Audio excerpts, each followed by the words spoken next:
चंदन राम दास जी की मृत्यु हो चुकी है, 4 महीने बीत चुके हैं। उसके बावजूद उनके जो कार्य हैं वो अब ऐसे सामने आ रहे हैं कि वो केवल अपने परिवार के लोगों को ही नौकरी दे के गए, बाकियों के बारे में उन्होंने नहीं सोचा। पिछले चुनाव में भी अगर हमारे वोट और कांग्रेस पार्टी के प्रत्याशी के वोट अगर जोड़ दिए जाएं, तो उनके कैडर वोट को अगर हमारे साथ जोड़ दिया जाए तो ये समझ लीजिए कि भारतीय जनता पार्टी से कम 4,000-6,000 के अंतर से तो प्रत्याशी जीत सकता था। इस बार हमने 2 ताकतों को एक कर रखा है और आज हमने कांग्रेस पार्टी ज्वाइन की है। बसंत कुमार हमारे साथ में है अभी, संभावित कांग्रेस से उम्मीदवार हैं उपचुनाव बागेश्वर में, उनसे खास बातचीत करेंगे।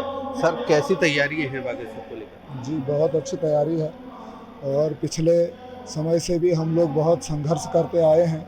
इस बार हमने 2 ताकतों को एक कर रखा है और आज हमने कांग्रेस पार्टी ज्वाइन की है।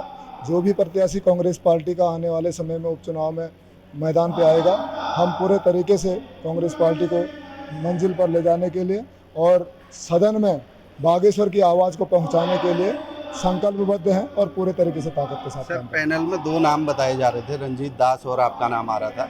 एक तो आप भाजपा ज्वाइन कर लिए रंजीत दास ने, तो आप ही का नाम रह गया। ये तो सीधे सीधे औपचारिकता रहेगी है बाकी आपकी। नहीं, इस बात पे मैं इत्तेफाक नहीं रखता क्योंकि मुझे थोड़ा शक है, क्योंकि अगर पैनल में रंजीत दास जी का नाम गया था तो फिर रंजीत दास जी शायद भारतीय जनता पार्टी ज्वाइन नहीं करते। मुझे लगता है पैनल में कोई और नाम होंगे, आप अपनी जानकारी में लाइएगा। और अभी प्रदेश अध्यक्ष महोदय से हमारी बात हो रही थी, अभी आप मीडिया वाले भी सवाल पूछ रहे थे, तो उन्होंने कहा कि कल शाम तक शायद पैनल में जो नाम गए हैं उनमें से कोई नाम डिसाइड हो जाएगा। सर, अगर आपको टिकट मिलता है यहाँ से बागेश्वर उपचुनाव में, तो क्या कुछ मुद्दे होंगे सर बागेश्वर के? देखिए, बागेश्वर में बहुत सारे मुद्दे हैं।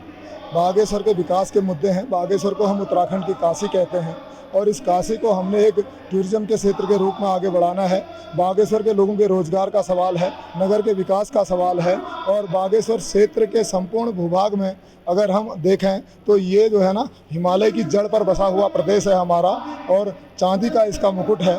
तो इस बागेश्वर के विषय में अगर हम काल्पनिक रूप से भी सोचें तो हम इसको विश्व की सबसे बड़ी धरोहर के रूप में स्थापित कर सकते हैं। तो बहुत सारे मुद्दे हमारे पास बागेश्वर के लिए हैं। बागेश्वर के जनता के रोजगार के सवाल हैं, उनके साथ हो रहे दुर्व्यवहार की बातें हैं, बहुत सी चीज़ें आप देख रहे होंगे। चंदन राम दास जी की मृत्यु हो चुकी है, 4 महीने बीत चुके हैं। उसके बावजूद उनके जो कार्य हैं वो अब ऐसे सामने आ रहे हैं कि वो केवल अपने परिवार के लोगों को ही नौकरी दे के गए, बाकियों के बारे में उन्होंने नहीं सोचा। तो अब हमें सोचने की आवश्यकता है। ये सर, 4 बार लगातार भाजपा यहाँ से जीत दर्ज कर चुकी है, तो ऐसे में क्या चुनौती मानते हैं?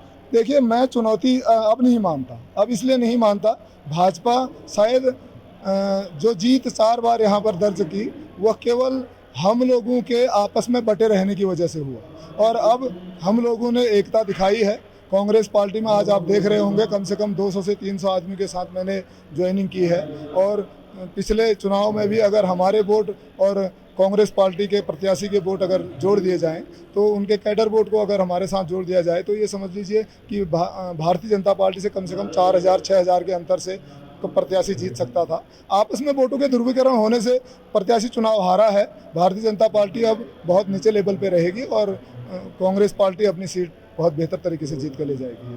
Thank you. तो ये थे बसंत कुमार जी, जिन्होंने अपनी रणनीति बताई कि वो कैसे चुनाव मैदान में उतरेंगे। बागेश्वर से जगदीश पांडे, उत्तराखंड तक।